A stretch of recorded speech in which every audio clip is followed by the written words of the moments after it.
has been rightly called the sinews of peace and the backbone of war. Behind the guns and tanks and ships and planes are the blast furnaces and open hearths, the electric furnaces and blooming mills.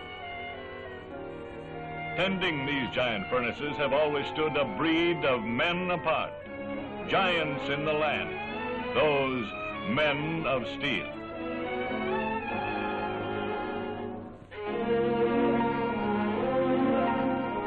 But with our country in peril, the women of America rallied to the support of their men.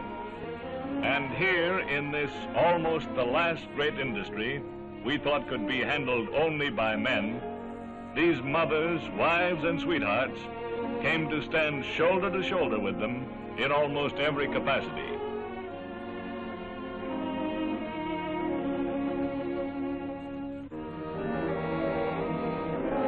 These marvelous women of America, these women of steel. Of course, we had long since accepted their aptitude in fabrication, the swift, sure dexterity of their fingers, as in this stainless steel rib assembly, their adaptability to small tools, even the hand-welding electrodes. But as the need grew for more and more production of the basic metal itself, more loyal women with a dash of true American pluck and venturesomeness edged further and further into the real work of steelmaking. Some with a scientific bent went into metallurgical control and research labs. Girls fresh from chemical engineering schools, older women who had been technical librarians. Out of the Met Lab, trained observers keep a watchful eye on the various operations. Emmylou Spillane, a college girl, now makes pin tests of the steel as it comes from the furnaces.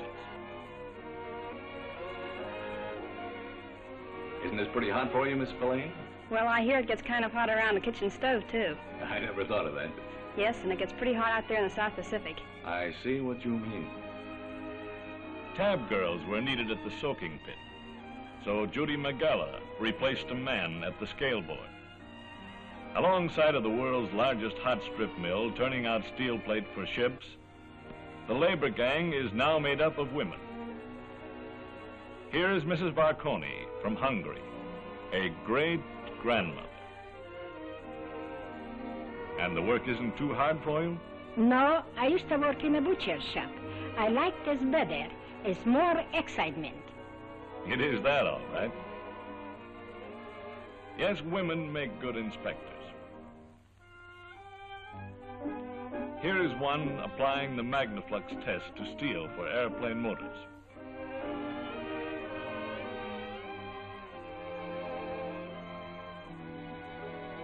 They make good drivers, too.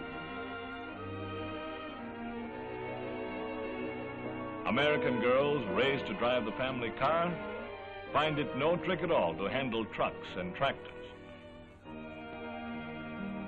Edith Stoner's husband is in Alaska. She took this job for the duration. How do you like your job, Mrs. Stoner? I love it. How about after the war? Are you going to keep on working? I should say not. When my husband comes back, I'm going to be busy at home. Good for you. They operate cranes, too. This is Edith's sister, Betty Martin. No job seems too difficult for them to tackle or too intricate. Mrs. Warner, at these crane controls, must lift this huge bloom into the furnace to be heated red hot, then carried across the shop to the forging press. It takes good judgment and a steady hand to manipulate it under the drop hammer, just the right amount and position each time. And Miss Evans here is very adept at this. Here, at the straight edge and pony platform, we find another kind of operator. Mary Dubash comes from a long line of steel workers.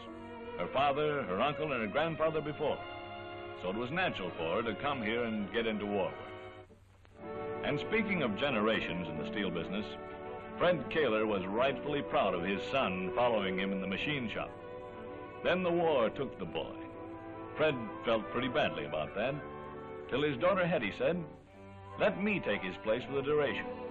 And here she is, working side by side with her dad. Here is the office of the supervisor of women employees. She can tell us more about them.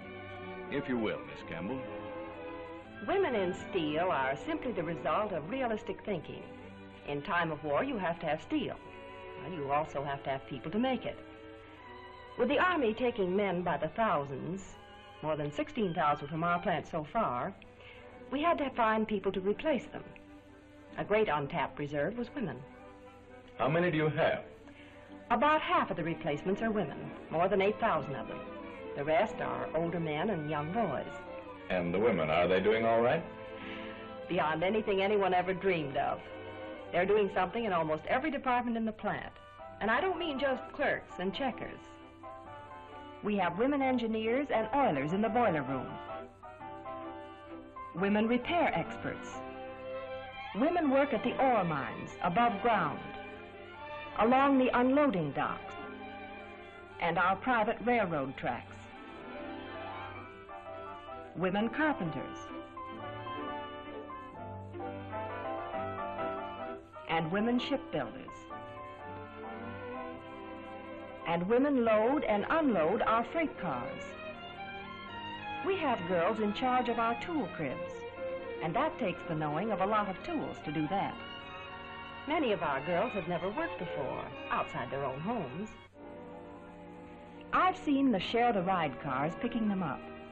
We have the wives of college professors, club women, home girls who are doing it as their patriotic duty. And they all average more than 10% in war bonds. Of course, we've made the plants attractive for them. The women have their own lockers and wash-up rooms. They come out from work looking like business girls on vacation, really. These girls are thimblers on the tank tread line. One had her own beauty parlor. The other was formerly a cigarette girl in a nightclub. Some of them are like Mrs. Verneda Talon, who used to run a radio and music store. And Lee Dunning, who now welds on landing barges. Lee, what did you used to do? Believe it or not, I was a baby nurse. Well, quite a change to this. Yeah, but the hours are much shorter. What do you do with your spare time now? Recently, I've been interested in the Red Cross Blood Bank. I'm signed up for my 5th contribution. And what about after this war, Lee? Well, this job belongs to some soldier, and when he comes back, he can have it. Oh, that's swell. And Rosita Moser, who clerked in one of the country's finest department stores. Now she's in our reclaiming department. Isn't this a funny place for you? Not if it helps win the war. But after clerking in the fashionable store, I like it here, and it saves my clothes. yes, I suppose it would. Did you ever try pleasing a bunch of women shoppers all day? No, I never did. Well, here I just have to please the boss, and he's a man. And that gives you an idea of the spirit here. These women are working around the clock, around the calendar. They do a man's job, and they can draw a man's pay. And they're doing it safely. They're safer here than in their own homes.